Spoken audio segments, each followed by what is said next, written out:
Well, good afternoon, and thank you, President Werner, for your kind introduction, as well as your flexibility rescheduling this event given the weather challenges of the week. I'm honored to be here, and I appreciate your interest in Penn State and higher education. A special welcome to all of the Penn Staters here, along with those of you covering educational issues. We need your continued engagement.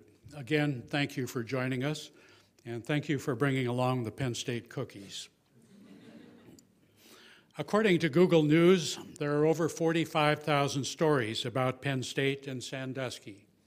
You've written them, you've read them, and I imagine that most of you have formed an opinion about Penn State and our actions over the last year. But beyond the headlines, there's another reality. One that exists for Penn State's 96,000 students, 44,000 full and part-time faculty and staff, and over 550,000 living alumni. It's a world of teaching, research, and service. It's a world with an $800 million research program, hundreds of degrees offered, 24 campuses, an online world campus, an academic health center, a law school, and 157 years of tradition.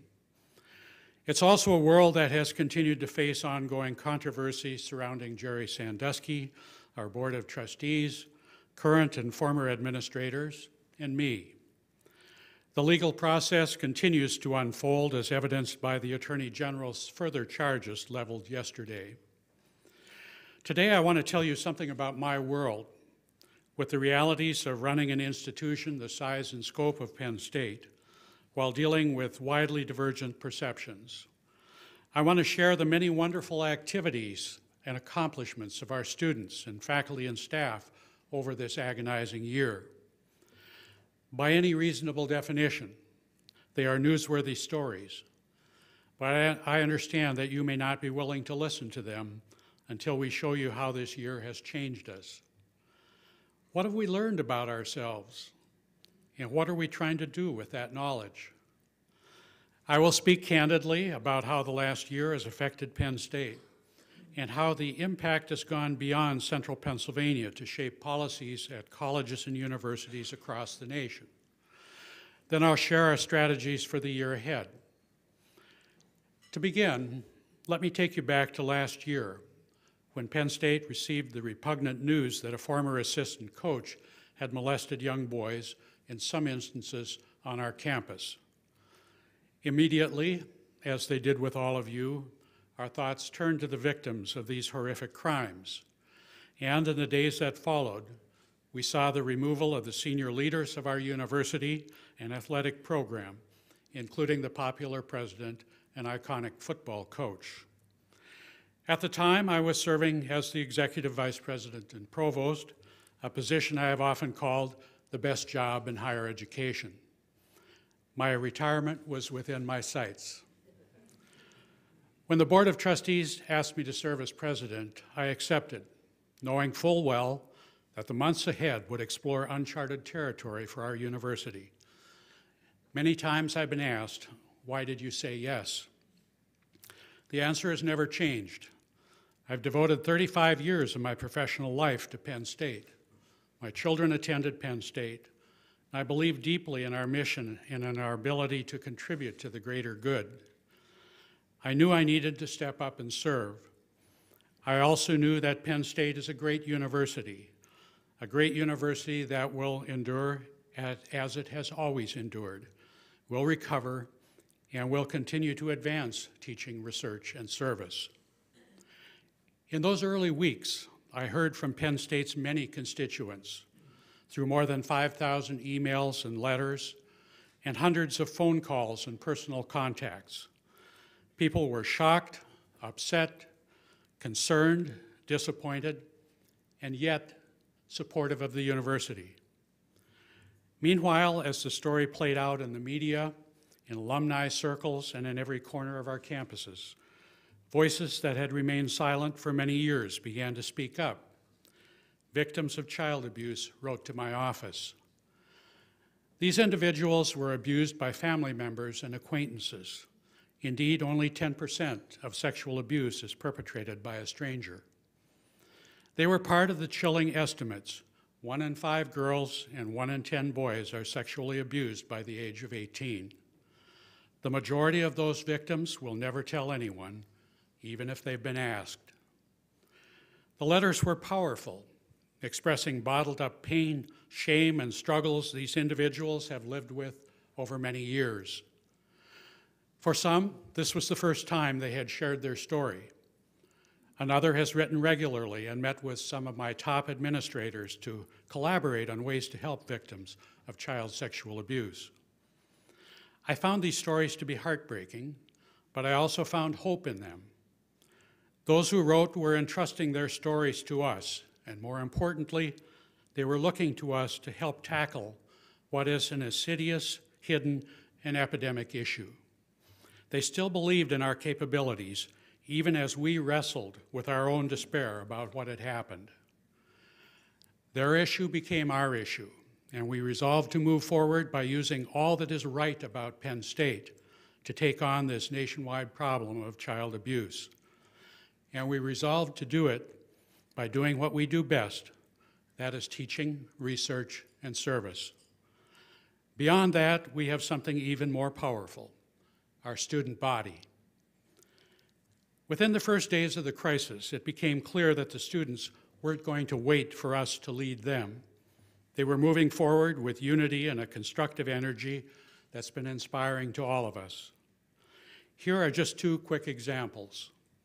By the end of the first week, student leaders had organized a candlelight vigil on the Old Main Lawn to show support for the victims of child sexual abuse. Thousands of Penn State students and community members joined together in the stillness of a cold, dark night to remind others that at the core of the issue we faced were children who had been gravely harmed. The following week, graduate students Laura March and Stuart Shapiro helped mobilize the Penn State community with the goal of raising awareness and funds for combating child abuse. Working with a tight timeline right before the Nittany Lions were to play their first football game in the aftermath of this tragedy, Laura and Stuart organized the first annual Blue Out to represent the color of ribbons worn in support of child abuse awareness. This year was the 2nd annual Blue Out. Together, they raised $126,000 for Prevent Child Abuse Pennsylvania and the Pennsylvania Coalition Against Rape. Laura and Stuart, please stand for a moment so we can recognize you.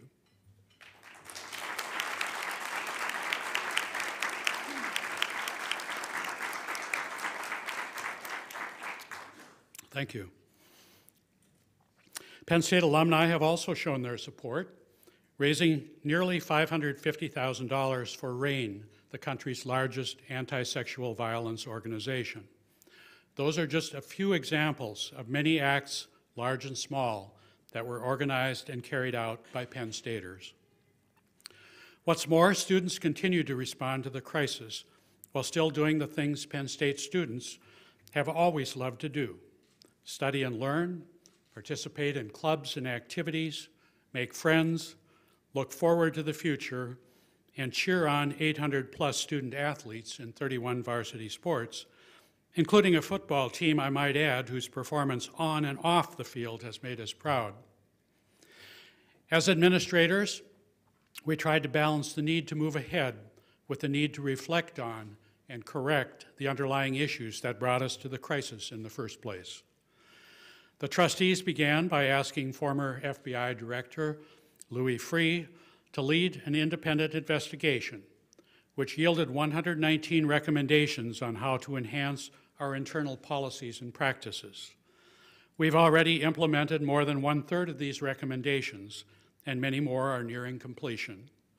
We remain committed to this progress because we believe it's making us a better, stronger university.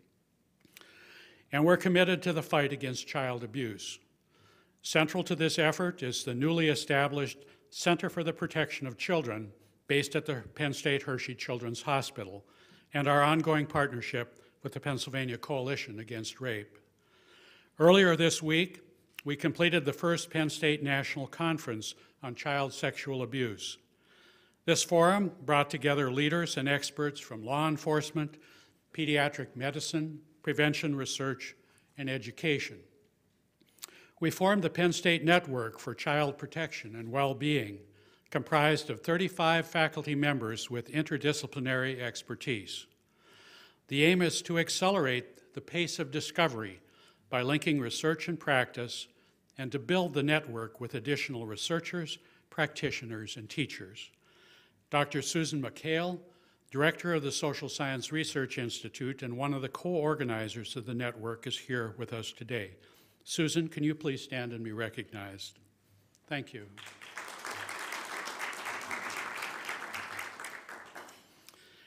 We also made a pledge to educate our university community about ethics. It's one thing to know the rules, regulations, and policies. It's another thing to create a culture where every employee wants to do the right thing the first time, every time.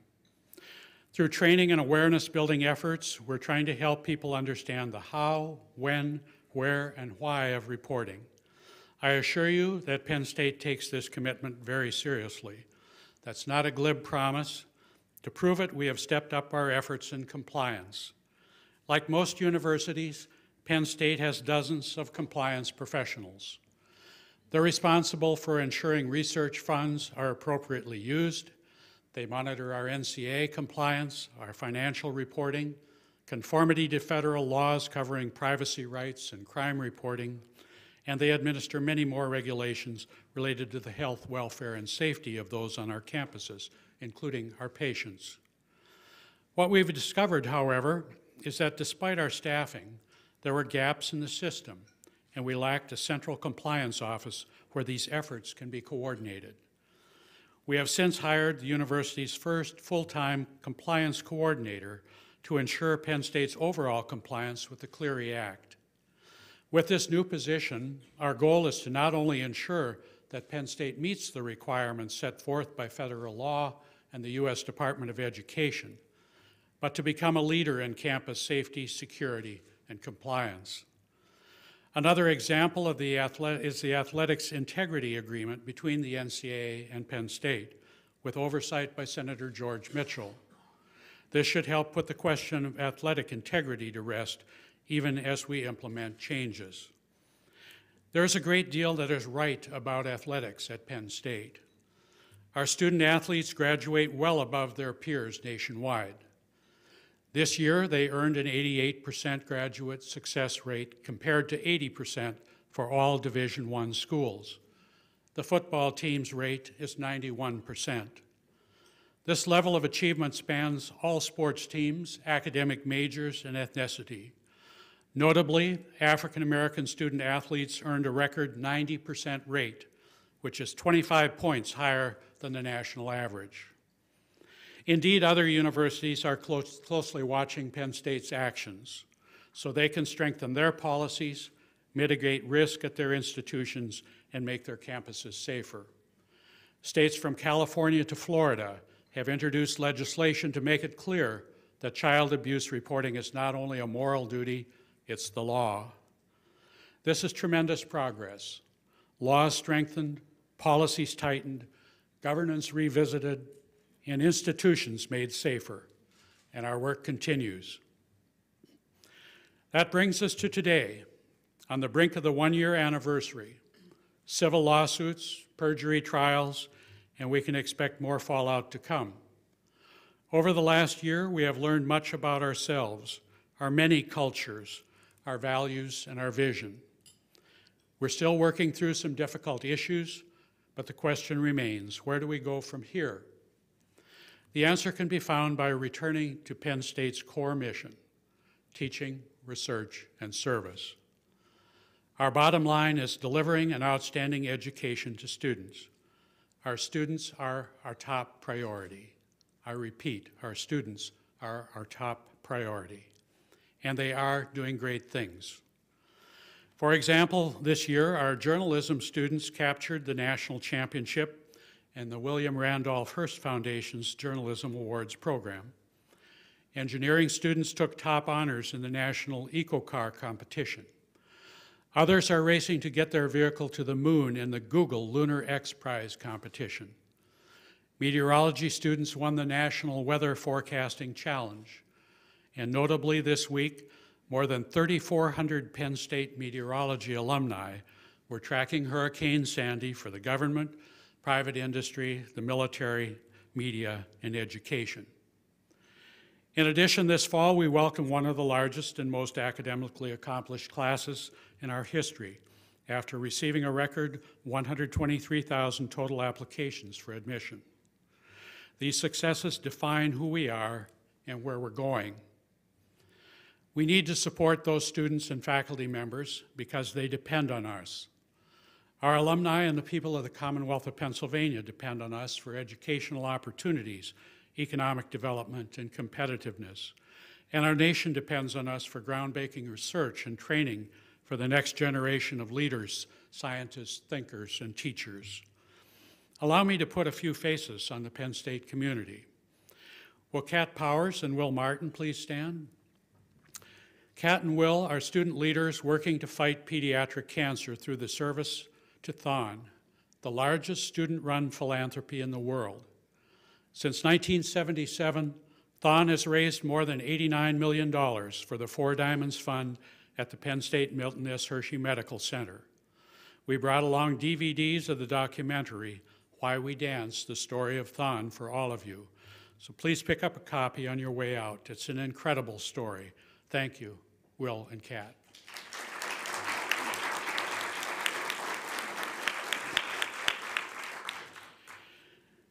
Will Dr. Kathy Bowen please stand? Kathy is a professor of agricultural and extension education consumer issues. In addition to a full-time teaching and research agenda, she runs a volunteer service to help income-eligible people get their taxes done for free.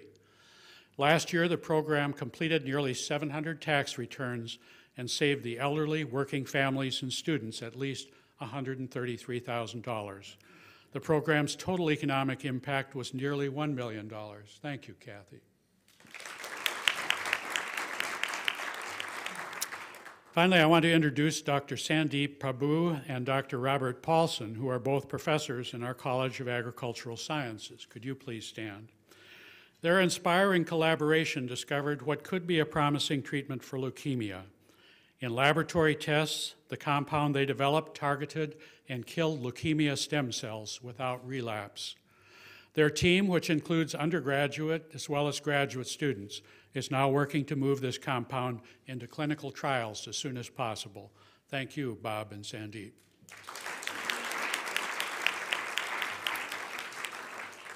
These are Penn Staters who are leading us into the future. They are the people I work for every day. They're the reason that I'm here today, and they are just a few of the Penn Staters who will not allow anything to stop them from changing our world for the better. With that in mind, I want to spend a few minutes looking ahead, because we're currently facing a crisis in higher education that is perhaps the worst ever in our nation's history. Our young people from middle class and working families, people like Kat, Will, Laura, and Stuart, who for generations have depended on access to affordable community colleges and state universities. They're now at risk of losing that access. Throughout the nation, state governments are cutting back on the funding that helps keep tuition affordable. The cuts threaten the system, of public higher education that began when Abraham Lincoln signed the Morrill Land Grant Act 150 years ago. A report by the National Science Board released just last month found that state support for public universities fell 20% between 2002 and 2010, and this shortfall has put public research universities in peril. The declining investment in universities has made this a lost decade for funding, and worse, it has happened while universities have increased enrollment by 320,000 students nationally. This has caused many to begin to question the future of public higher education and the implications for society. This is not a Chicken Little warning, and as a university president, I'm acutely aware that we need to adapt to today's economic realities. To be sure, state legislatures and governors have tough choices. Their ability to provide government services has decreased while the public's need for them has increased. And we know the difficulty of asking already hard-pressed Americans to pay higher taxes to subsidize public university tuition to enable lower and middle-income families to afford to send their children to college. But we must address the current reality that our nation's public universities are charging tuitions that even in-state students find increasingly out of their reach.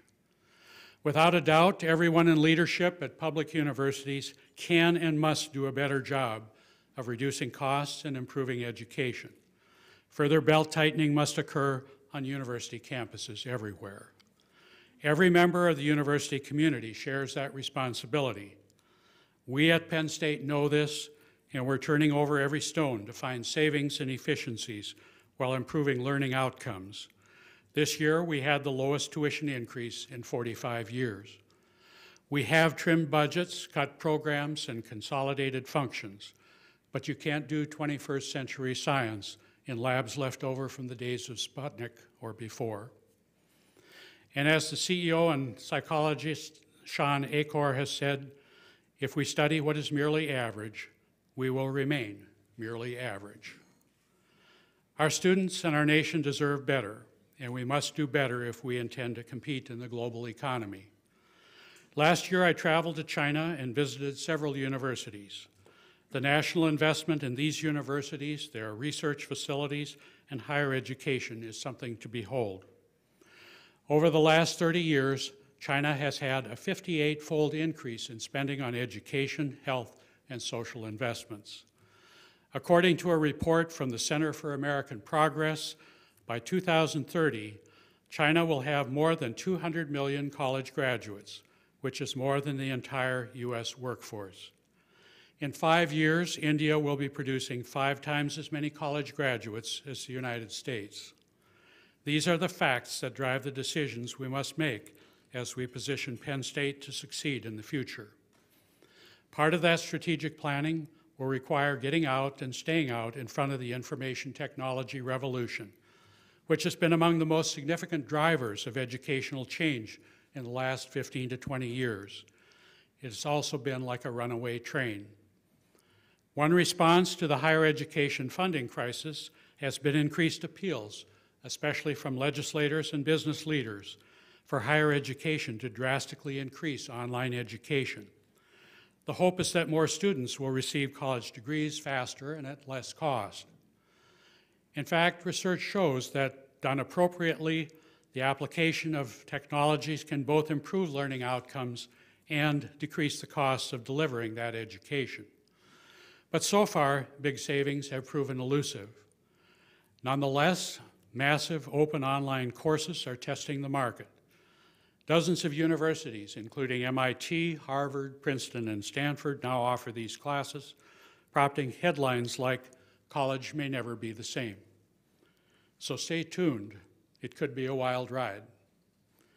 Obviously, good ideas take time and research to explore. Penn State operates a world campus with nearly 12,000 students enrolled in dozens of fully online programs. Our model has been honored by the Sloan Consortium as the top online program for 2012. It too continues to evolve. Finally, in the coming year, we must prepare Penn State for the next generation of leadership.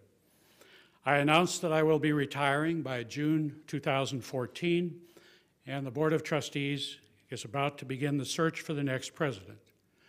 It's incumbent upon us to lay the groundwork for my successor, and we look forward to an invigorating process with many outstanding candidates. Penn State continues to move forward and embrace the challenges, not only those that have come from the events of the past year, but those that come from being part of the higher education landscape, a large public land-grant research university. And yes, a university that continues to believe that great academics and great athletics can not only coexist, but can be mutually reinforcing components of a university education. I hope you can better understand why I'm proud to be president of our university. It's because of our students, faculty, staff, and hundreds of thousands of Penn State alumni and friends.